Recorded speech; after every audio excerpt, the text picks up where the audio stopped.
আসসালামু আলাইকুম ভিউয়ার্স। যখনই আমি মোটরসাইকেলটা নিয়ে বের হই সিলেটের উদ্দেশ্যে, তো সিলেটের প্রত্যেকটা অঞ্চল এবং তার রাস্তাঘাটগুলি এবং অরণ্যে ঘেরা এই চা বাগানগুলি, প্রত্যেকটা স্থান আসলে ঘুরে বেড়ানোর মতো। এই প্রকৃতির টানে আমাদের দেশে খাগড়াছড়ি, রাঙ্গামাটি, বান্দরবান এবং সিলেট, মেঘালয়ের আশেপাশে এবং প্রত্যেকটা এরিয়াতে এবং আমরা যে সীমান্তবর্তী অঞ্চলগুলি রয়েছে, এই অঞ্চলগুলি বেশিরভাগ সময়ে আমাদের দেখা যায় অরণ্যে ঘেরা গাছগাছালিতে ভরপুর থাকে। কিন্তু আমরা আসলে কি এই প্রকৃতিটাকে সুন্দর রাখতে পেরেছি? যতটুকু আমি সিলেটটাকে, যতদিন আমি এখানে ছিলাম বা আছি, আমি দেখতেছি প্রত্যেকটা স্থান ধীরে ধীরে ধ্বংসের দিকে যাচ্ছে।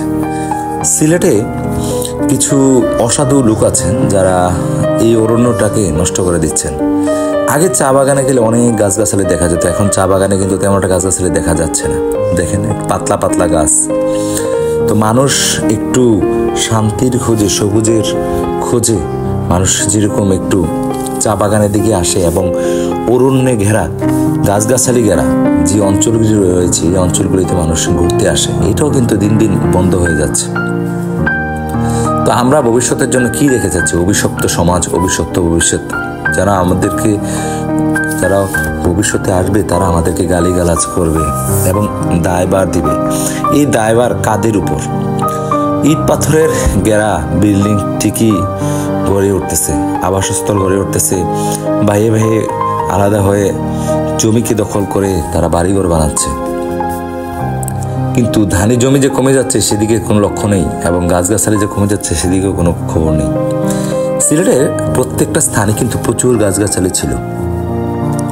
তখন কোনো এক সময় কিন্তু মানুষ গাছগাছালির জন্য হাঁটতে পারতো না। এখন এমন অনেক জায়গা আছে যারা 20-30 বছর যাবৎ সিলেটে বসবাস করতেছে, তারা আসলে একটু ডিফারেন্স পাবে, চিন্তা করলেই পারবে যে সিলেটের পরিবর্তনটা কীরকম হয়েছে। আসলে আমরা পরিবর্তনের দিকে যাচ্ছি না, যাচ্ছি ধ্বংসের দিকে। একটা গান আছে না, যে আগে তো ছিলাম ভালো, এখন আমার কি হলো। তো আসলে আগে আমরা যারা ছিলাম তারা কিন্তু ভালো ছিলাম, খারাপ ছিলাম না। তো বর্তমানের চেয়ে আগেই ভালো ছিলাম, ভালো থাকতাম, কিন্তু বর্তমান আমাদেরকে এমন একটা স্থানের দিকে নিয়ে যাচ্ছে, টেনে নিয়ে যাচ্ছে, যে সমাজটা বা যে সময়টা আমাদেরকে ধীরে ধীরে ক্ষতি ছাড়া কোনো উপকারে আসতেছে না। তো আমাদেরকে সতর্ক হতে হবে। এই যে কি সুন্দর সুন্দর পাহাড়গুলি এবং গাছগাছালিগুলি রয়েছে, আগামী কিছুদিন পর দেখবেন এগুলো থাকবে না। এই ট্রাক ভর্তি করে মাটি নিয়ে যায় চুরি করে রাত্রেবেলা। তো এগুলো বাধা দেওয়ার মতো যদি সরকার যদি এখনই ব্যবস্থা না নেয়, ভবিষ্যতে কিন্তু আমরা এই জায়গাটুকুও পাবো না যে হাঁটার জন্য, ঘোরার জন্য। আমার বাম দিকে দেখেন চা বাগান আছে, কিন্তু গাছগাছালি তেমন একটা নেই। আগে কিন্তু চা বাগানে অনেক বড় বড় গাছ থাকতো, আবার অনেক সুন্দর সুন্দর গাছ থাকতো, যেগুলোতে চা বাগানে তারা কাজ করতো এবং ফাঁকে ফাঁকে রেস্ট করতো গাছের ছায়া নিচে। তো গাছের ছায়া তোলে মানুষ রেস্ট করতো, এটা স্বাভাবিক একটা বিষয়। কিন্তু বর্তমানে এমন এক সিচুয়েশনে আমরা এসে দাঁড়িয়েছি,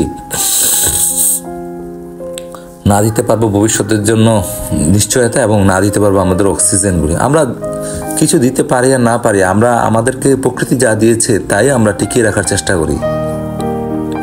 এতটুকু যেন আমরা যদি করতে না পারি, তাহলে ভবিষ্যতে আমাদের জন্য ঘোর অন্ধকার অপেক্ষা করতেছে।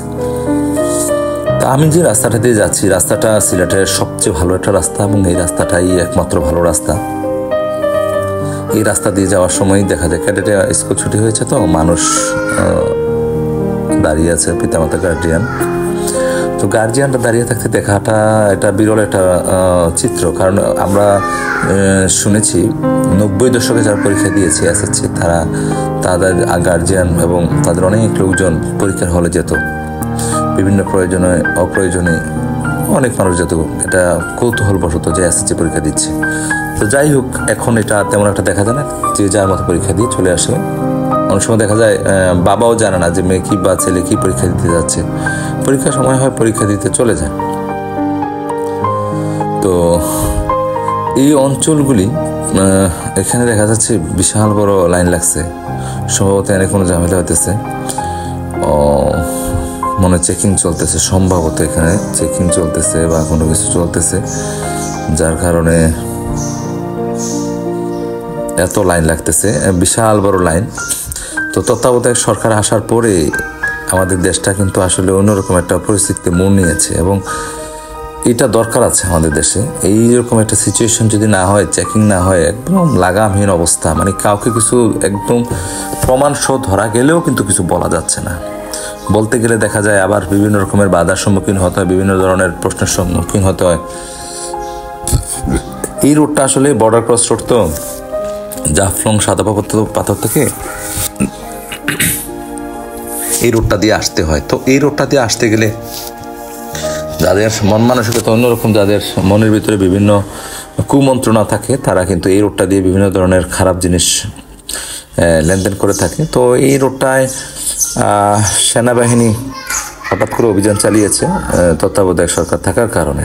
অন্যথায় তত্ত্বাবধায়ক সরকার না থাকলে কিন্তু এরকমভাবে অভিযান চালানো সম্ভব হতো না। তো সবসময় আমরা ভালোটাকেই আঁকলে ধরে রাখি, ভালোটাকে আমরা বেছে বেছে ধরে রাখার চেষ্টা করে থাকি। সবসময় ভালোটাকে আমাদের ধরে রাখতে হবে।